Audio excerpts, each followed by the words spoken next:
What Donald Trump did on Friday might have made me the most proud to support him of anything that he's done in quite some time. Take it back, McDonald's. That was your... No, that was great. No, but I think that this was better than McDonald's because I'm a huge Joe Rogan fan. And Joe Rogan earned, again, I was always like maybe neutral on Rogan. I thought he was a comedian, whatever, during COVID. When he was against the lockdowns and he went up against the COVID machine, I said, this guy's legit. He's a freedom fighter. He's a truth seeker. I love this man. And so Joe Rogan and Donald Trump, so if you don't know who Joe Rogan is, that's okay. Or you've heard of him. Joe Rogan is the most popular podcaster ever. Just like Rush Limbaugh invented the AM dial for talk radio, Joe Rogan has invented podcasts for a generation. We all fall in line behind Joe Rogan. We are behind his trailblazing. Joe Rogan used to do Fear Factor. He's a very successful stand-up comedian. He also is a fight announcer with UFC. And in fact, here's how you know that Donald Trump, the interview, it really took seriously. Joe Rogan broke out that all-black fight announcer shirt. He only wears that for very special guests. Usually Joe Rogan is like in a sweater or a hoodie, but for Donald Trump, he broke out the all-black fight announcer shirt. It's a big honor. Donald Trump was spectacular. And don't just take my word for it. I'll show you some of this. If you have any hesitancy about voting for Trump, if somebody in your life is not like a total Kamala zealot, you need to send them the Joe Rogan interview. Donald Trump was funny. He was focused, and it's hard to highlight this in the time we have. Blake, did you listen to the whole thing or just parts of it? I listened to like the last hour. So you'll appreciate this because I think you agree with this. Donald Trump's command of deep issues is far more than people give him credit for. Meaning he talked about nuclear power, the environment, and windmills with remarkable complexity, without any notes or preparedness. And Blake, that's something people don't always respect about him. It's so annoying when people just say, oh, Trump is dumb. Because he has his weave, his unique way of talking. But you just compare that to like Kamala or something. The fact that, you just ask him a question about the White House and he starts talking like, oh yeah, we were learning this stuff about Abraham Lincoln and his family, and he had his son Tad Lincoln who died, and his wife was depressed, he was probably depressed, and they were trying to win this. He's just going on and on and on about this stuff that presumably he was told by some like White House historical expert 8 years ago when he moves into the White House, and he's just bringing this off the top of his head. And I just always I see that, and I compare this to Kamala, who can't even take a position on an issue in this election if she hasn't memorized what her campaign staff told her to say, let alone anything else. It's such a jarring contrast.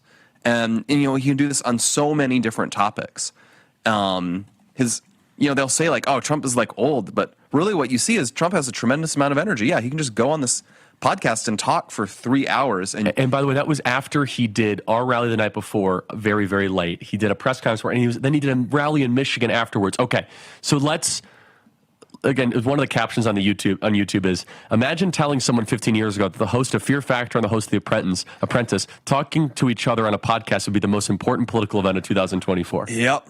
It's and brilliant. They'll have upset, the left-wing Democrats. One thing I want to say, though, is that Steve Deace deserves credit for this. He tweeted something similar. I had a similar thought, but he said it better than I would, which is this, which is you have the most canceled man, Donald Trump, on the planet. They try to kill him, impeach him, take his business empire, and then you have the most censored man, Joe Rogan, on one side, on a platform that they can't control, meeting. That was the significance of this. It was worlds colliding, and it was destined to happen right before the election. So you have a man that the media hates more than anybody else, Donald Trump, and you have a platform that is a bigger threat to the regime. I mean, Joe Rogan talks about every verboten topic under the sun, and Donald Trump was 10 out of 10. He did not waver an inch. He was deep. He was focused. And by the way, it is the #1 podcast on the planet. It's still #1 in all Apple News charts. It has 34 million views on YouTube. YouTube's not even promoting it. There's all sorts of weird stuff on that. And Spotify as well. It is easy. There's a million posts about it on X. It is easily the most viral thing, and it will last all the way up until the election. Let's play just a little taste of this. And by the way, as a Joe Rogan fan, just as a fan, I couldn't get over just seeing Donald Trump in front of the red drape. I was like, that's awesome. I've been waiting for that. Had he never been on before? Never. Andrew, I think, agrees with me. Just seeing Donald Trump in front of the red drape, I was like, all right, now we're balling. Now we're talking. Let's play cut 22. So I always got more publicity than other people, and it wasn't like I was trying.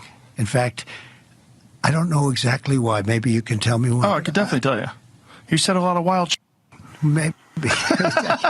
Maybe You said a lot of wild shit. And then CNN, in all their brilliance, by highlighting your wild shit, made you much more popular. Yeah. Let's play one more right before we do Relief Factor. This is cut 21, and I please, if you guys don't know, you could find the Rogan interview anywhere. It's easy to find. To swing voters in your life, this is you say, listen to this. If you're actually pride yourself on being an informed voter, has Kamala Harris done a sit-down interview for 3 hours? Blake, that's a serious question. In her life, has she ever done that? I highly doubt it. I don't think so. No, this is a bit, and by the way, Donald Trump could have gone another 4 hours. I mean, the guy was just getting warmed up. He could go all day, and he does go all day. So, again, there's so many clips here. Let's just go in order. The next one, let's play cut 21. First of all, I love this idea of you teaming up with Robert Kennedy. Right. And I love this Make America Healthy Again idea, because there are chemicals and ingredients in our food that are illegal in other countries because they've been shown to be toxic. There's pesticides and herbicides, and there's a lot of that's been sprayed on our food that really is unnecessary. And there's a lot of health consequences that people are suffering from a lot of these things. We'll dive more into it, but I could not have been more proud is the wrong word, but I couldn't have been more excited and thrilled. Thrilled is the right word, with how President Trump performed there. It made us all of us that are in the trenches with him, it was like a thumbs up, because it makes our job so much easier. It makes our job so much easier to chase votes and win over independent voters. The biggest podcast in the history, the most canceled man meets the most canceled platform.